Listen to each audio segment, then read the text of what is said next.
शहबाज हुकूमत का आखिरी रोज। वजीर आजम शहबाज शरीफ कुछ देर बाद असेंबली तहलील करने की समरी सदर को भेजेंगे। निगरान वजीर आजम कौन होगा? वजीर आजम और अपोजिशन लीडर की मुलाकात कल होगी। शहबाज शरीफ की जेर सदारत विफाकी काबीना का अलविदाई इजलास। निगरान सेटअप पर मुशावरत। विफाकी काबीना का 1.5 साला दौरे हुक्मरानी पर इजहार इत्मीनान। अरकान असेंबली ने वजीर आजम के हमरा ग्रुप फोटो बनवाई। Army chief general Syed Asim Munir का विफाकी काबीना के अरकान को GHQ में इस्तकबालिया।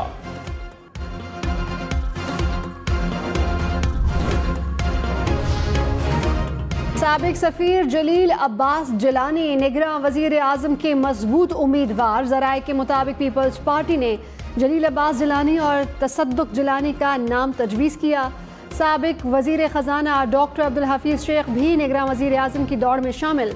साबिक चेयरमैन सेनेट मोहम्मद मियां सुमरो का नाम भी सामने आया।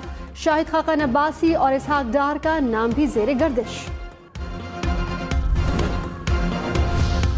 जलील अब्बास जिलानी निगरान वजीर आजम बनने की दौड़ में सबसे आगे। नाम पीपल्स पार्टी ने तजवीज किया। सोशल मीडिया पर मुबारकबादें आना शुरू। हम न्यूज से गुफ्तगू में कहा, अगर जिम्मेदारी दी गई तो कौमी फरीजा समझकर निभाऊंगा। मेरी जिंदगी का सबसे ज्यादा मुश्किल इम्तिहान जनाब स्पीकर ये 16 महीने थे और मेरे साथियों के भी। मैंने इतना कड़ा इम्तिहान 38 साला सियासी कैरियर में नहीं देखा जनाब स्पीकर। वजीर आजम शहबाज शरीफ ने कहा कि मेरी जिंदगी का सबसे मुश्किल इम्तिहान पिछले 16 माह थे। डिफॉल्ट की दुआएं करने वालों का चेहरा बेनकाब हुआ। PTI ने बरादर ममालिक से जो किया वो किसी से ढका छुपा नहीं। साबिक हुकूमत ने IMF से मुआहिदा तार तार किया। महंगाई का तूफान अभी थमने का नाम नहीं ले रहा। 13 जमाती इत्तेहाद की हुकूमत मुल्क की तारीख का अनोखा वाक़या है। चारों सूबों से मिलकर ये गुलदस्ता बना था। मुस्बत तनकीद को बर्दाश्त करना चाहिए, गर्दन में सरिया नहीं होना चाहिए।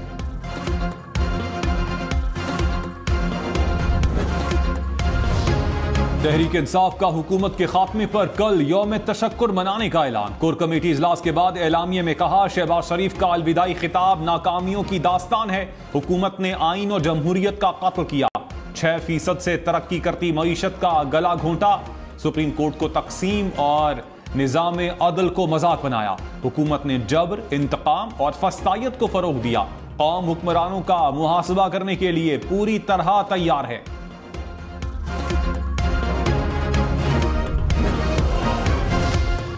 वज़ीर ख़ारजा बिलावल भुट्टो ने कहा कि वजारत संभाली तो ख़ारजा पॉलिसी दबाव का शिकार थी। मुल्क को दरपेश चैलेंजेस का डट कर मुकाबला किया। अमरीका से आला सतह पर राबता रहा। चीन से ताल्लुकात मजीद मुस्तहकम हुए। खुशी है कि दोस्त ममालिक से ताल्लुकात बहाली के लिए दुनिया के हर फोरम पर मसला कश्मीर को उजागर किया। इस्लामोफोबिया के खात्मे के लिए हर फोरम पर आवाज़ उठाई। बेहुरमती के वाक़यात किसी सूरत कबूल नहीं। पाकिस्तान के अमन व इस्तेहकाम पर कोई समझौता नहीं हो सकता। दहशतगर्दी खत्म करके अमन बहाल करना है। चेयरमैन PTI की तोशाखाना केस में सजा मुअत्तली की दरखास्त पर नोटिस। इस्लामाबाद हाई कोर्ट ने ट्रायल कोर्ट से तोशाखाना केस का रिकॉर्ड तलब कर लिया। चेयरमैन PTI की अडियाला जेल मुंतकली की दरखास्त पर 11 अगस्त तक जवाब तलब। चीफ जस्टिस ने कहा, इस्लामाबाद से सजा याफ्ता शख्स को अडियाला जेल मुंतकिल किया जाता है। अटक जेल मुंतकिल करने का फैसला किसने किया? चेयरमैन PTI को जेल में कानून और जेल मैनुअल के मुताबिक सहूलियात देने का हुक्म।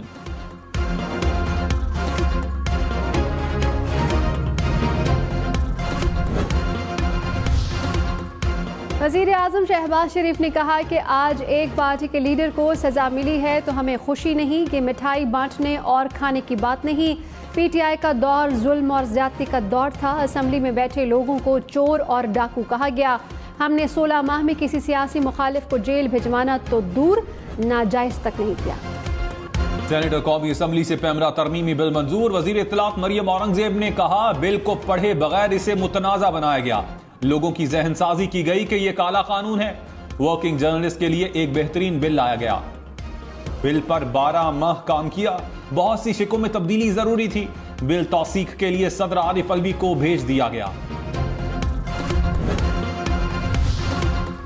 वज़ीर आज़म शहबाज शरीफ ने कहा कि 9 मई पाकिस्तान को तबाह करने की साजिश थी। रियासत, फौज और सिपहसालार के खिलाफ साजिश की गई। साजिश के नताइज इतने भयानक होते जिसका सोच भी नहीं सकते। कितना भी पत्थर दिल हो, शहीदों और गाजियों की तौहीन नहीं कर सकता। 9 मई के दिलखराश वाक़े को यौम स्याह के तौर पर याद रखा जाएगा। कौमी इत्तेहाद इंतहाई ज़रूरी है, इसके बगैर मुल्क नहीं चल सकता। Army chief general Syed Asim Munir ने कहा, पाक फौज मौजूदा और आने वाले चैलेंजेस से निपटने के लिए पुराज़्म है। अफवाज पाकिस्तान के पास दुश्मनों के मज़मूम अज़ाइम को नाकाम बनाने की सलाहियत है। आर्मी चीफ का जहलुम के करीब टल्ला फील्ड फायरिंग रेंज का दौरा। आर्मी चीफ ने मशकों का मुशाहिदा किया, आर्टिलरी गन्स की कारकर्दगी का जायजा लिया। ISPR के मुताबिक आर्मी चीफ ने जदीद असलहे के दुरुस्त इस्तेमाल पर फौजी दस्तों को सराहा। लाहौर, इस्लामाबाद, पेशावर समेत मुल्क भर के लिए बिजली 1 रुपए 81 पैसे फी यूनिट महंगी। कराची वालों के लिए कीमत में 2 रुपए 31 पैसे फी यूनिट इजाफा। नेपरा ने फ्यूल एडजस्टमेंट चार्जेस की मद में मंजूरी दे दी। इजाफे का इत्तलाक अगस्त के बिलों में होगा।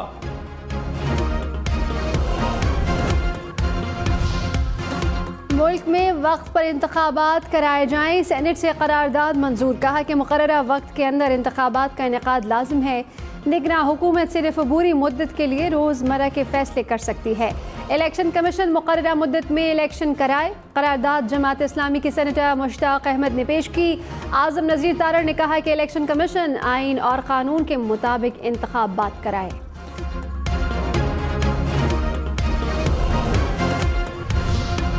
शाहिद खाकान अब्बासी ने कहा, 5 साल असम्बली में जो हुआ वो हम सब के लिए बाइसे शर्म है। यहाँ लड़ाइयाँ हुई, गालियाँ दी गईं, हमने सबक नहीं सीखा जो सीखना चाहिए था। 75 यूनिवर्सिटीज़ के क़याम के बिल रोकने चाहिए थे। आम तासुर ये है कि अरकान पार्लियामेंट करप्ट हैं। उम्मीद है अगली असम्बली ऐवान का तक़द्दुस बहाल करेगी। वज़ीर दिफा ख्वाजा आसिफ ने कहा कि 9 मई के वाक़यात ने हमारी तारीख को दागदार किया। एक शख्स का चेहरा बेनकाब हुआ, उस शख्स ने सौदागरी की, पैसे लेकर अपने अकाउंट में जमा कराए। कमान की तब्दीली को मुतनाज़ बनाने की कोशिश की गई। नवंबर के बाद मुल्क में इस्तेहकाम आया, इलेक्शन होंगे, नई असम्बली आएगी तो मज़ीद इस्तेहकाम आएगा। आने वाली हुकूमत के लिए सबसे बड़ा मसला मईशत होगी।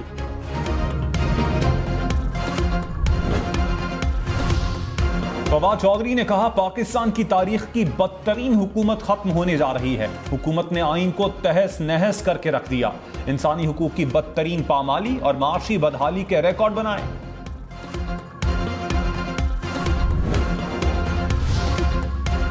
बिलावल भुट्टो ने कहा कि झूठ और किरदार कुशी की सियासत ज्यादा देर नहीं चल सकती। पीपल्स पार्टी खिदमत की सियासत पर यकीन रखती है।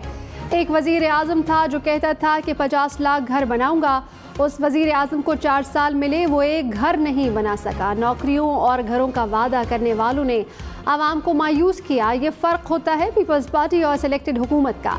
घर बनाने के प्रोग्राम को पूरे पाकिस्तान में फैलाएंगे। सुप्रीम कोर्ट ने वकील कत्ल केस में चेयरमैन PTI की गिरफ्तारी 24 अगस्त तक रोक दी। मुद्दई के वकील और बेंच में तल्ख जुमलों का तबादला। वकील ईमानुल्लाह ने कहा, मुअज़्ज़िज़ जज साहिबान, हम आपके गुलाम नहीं। जज बने तो ठीक है, पार्टी बनना है तो नीचे आ जाएं। जस्टिस सैयद मज़ाहिर अली अकबर नकवी ने कहा, हम भी आपके गुलाम नहीं। आपको इजाजत किसने दी कि इस तरह से बात करें? जस्टिस हसन अजहर रिजवी बोले, वकील साहब, बगैर सबूत महज इल्जामात कैसे लगा रहे हैं? वकील ईमानुल्लाह ने मुआफ़ी मांग ली, तहरीरी मुआफ़ी मांगने से इनकार।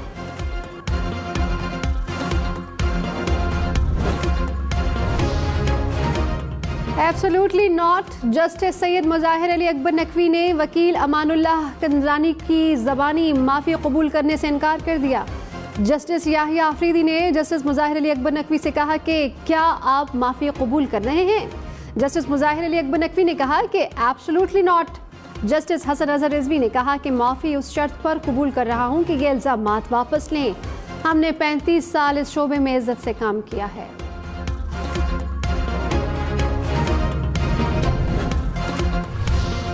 वज़ीर आला सिंध मुराद अली शाह ने कहा, पंजाब, सिंध, खैबर पख्तूनख्वा और बलोचिस्तान के वोट से बिलावल भुट्टो वज़ीर आज़म बनेंगे। बिलावल भुट्टो वज़ीर आज़म बनकर पूरे मुल्क की खिदमत करेंगे। गुज़श्ता हुकूमत में हमें विफाकी हुकूमत से कुछ नहीं मिला।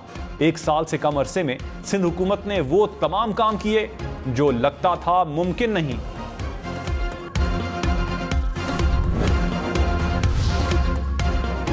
वज़ीर आज़म शहबाज शरीफ को 15 माह में मिलने वाले तहाइफ की नीलामी होगी। वफाकी काबीना ने मंजूरी दे दी वज़ीर आज़म के तहाइफ की शफाफ नीलामी की हिदायत। कहा नीलामी से मिलने वाली रकम को यतीम और बेसहारा बच्चों के फलाह के लिए काम करने वाले इदारों को अतिया किया जाएगा। आवाम भी नीलामी में हिस्सा ले सकेंगे।